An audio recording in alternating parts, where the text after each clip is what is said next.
Good morning. This is Father Bruce Wilson at Coastal Bend Community Empowerment. I'm at the Mother Teresa Shelter. Got a little TV going on behind us.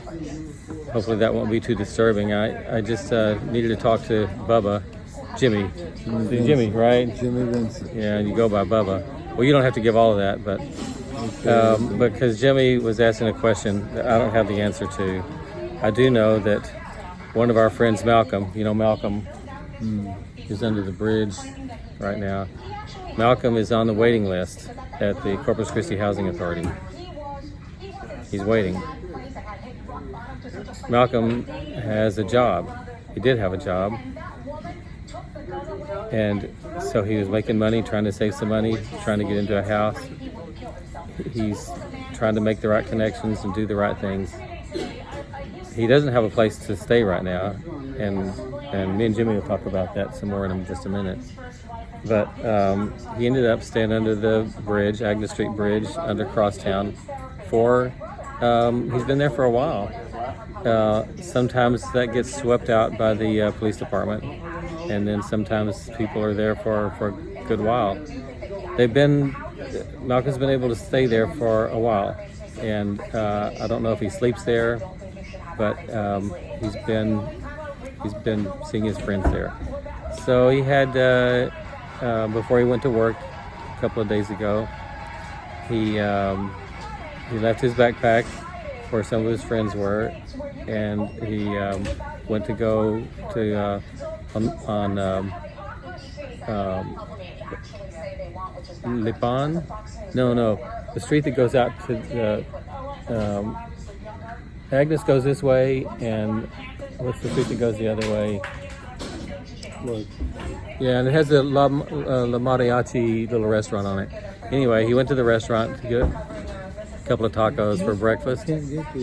And when he got back, everything was gone. There was a sweep.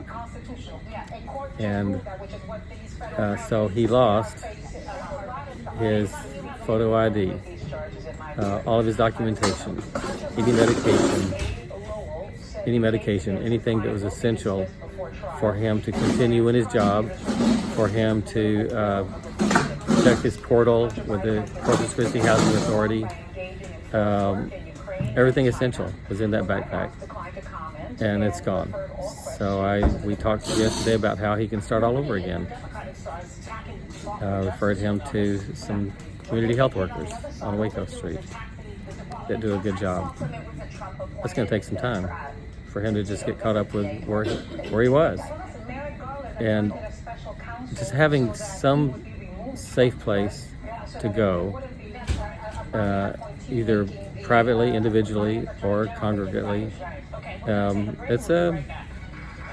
that's one of our struggles. And Jimmy here is just has been having that struggle. Where were you? When did this happen that you lost all your stuff? This happened, I got back here, this had to happen Thursday morning, Thursday, yeah. Okay, and today's the 15th of September. I came yesterday and all my stuff was gone. Okay, well start from the beginning. Okay, this is the problem that we're facing, is that, okay, we're on the sidewalk, and now we're forced. You mean the sidewalk here in front of Mother Teresa's? Mother Teresa's or anywhere is trespassing. Right. It's trespassing. Okay. We can't be on anybody's property that's trespassing. So we're forced to find a place where no trespassing sign. And we went out in the woods. We're between the highway and the construction. We're not in the construction area because that be a problem. So we're out in the woods. We're out with our stuff. No trespassing. We're not bothering anybody. No, we're out of the way. And here come the police and just pick up everything you have and just, regardless of, they pick my wheelchair up. Were you there when they? No, I wasn't there. I wasn't there. You left your things there. I left my things. And you went. Where did you go? I went to a friend, and I went to. I had my wallet stolen, I had to go to Social Security to change my bank deal for my. Okay, you had your wallet stolen. You mean your wallet was with your things? My wallet was the week before on the Monday. A guy had stole my wallet with all my information. So now you're trying to recover Now I'm IDs, trying to Social Security card, all that and stuff. all that stuff. And on top of that, now I come back with possessions, my clothes, hygiene, all my stuff is gone In your wheelchair. in my wheelchair. And you're using a wheelchair because that's its own story, because you got your leg busted by someone who was out so here. I got out the wheelchair, but if I had left if I took, like right now, I have to shower, take my leg brace off. If I had left my leg brace with my wheelchair, it would have been gone. Yeah. Now, is that a new backpack you got there? No, it's not a new backpack. An old one? It's an old one. It's all I have.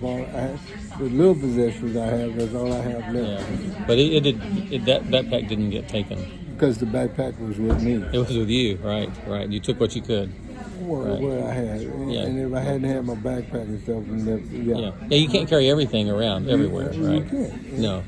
And so we find a place where there's no trespassing. Right. And we're not bothering anybody, and nobody, How many were out there with you? Three. Three people. Three people, right? Okay. And all their stuff got picked up. Right. So I guess kind of the moral, the point of the story is that we on the sidewalk, and they tell you, come 4 o'clock, 3 o'clock in the morning, tell you, get up, you got to go somewhere. Right. Where you go? They don't have a designated spot for the homeless to go. Right. So when we find a place with no trespassing, where we won't be ticketed, we won't be messed with, here come the police, and you just got your stuff there, and they just pick it up. Right. So what we call that is the criminalization of homelessness. And it's a problem. We have, not to demonize the whole police department, we have some guys in the police department that are very empathetic and sympathetic and understanding and are doing the best they can. That's not the solution. They're not the solution. They're part of the solution. They're part of the problem. Yes, right. So, and we also have officers who yell and cuss at the people who are experiencing homelessness. And they don't even look into your property. You got your ID or anything. It don't bother them because it don't affect them because it ain't theirs. Right. Yeah. I'm getting to that.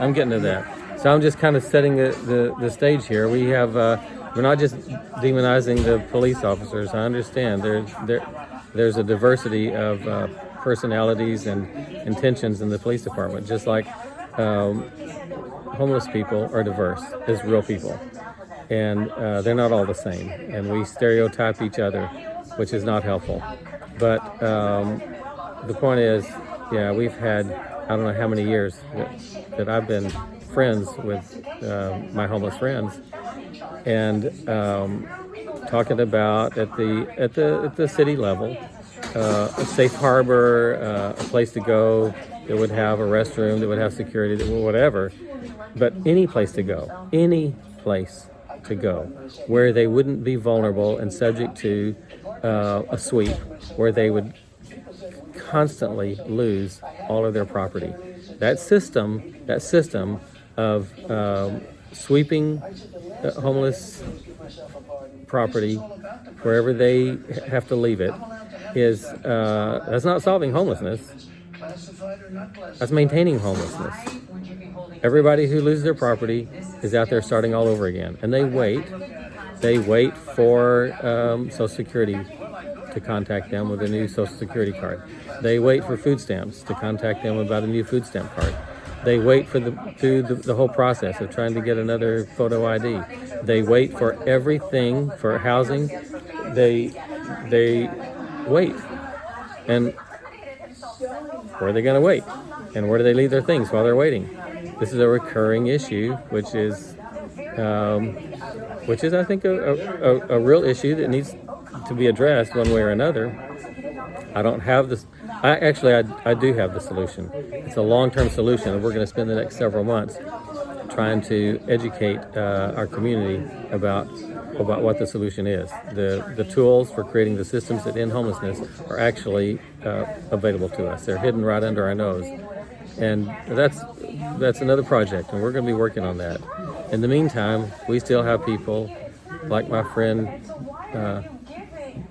Jimmy, but you go by Jimmy. You go by Jimmy. You go by someone. You go by AKA Bubba. Bubba. Yeah, go by Bubba. Better known as Bubba. And Marcus, who I talked to last night, and so many others who are going to continue being trapped on the street because when you continue to lose your property, because there's no place where you can leave anything safely, then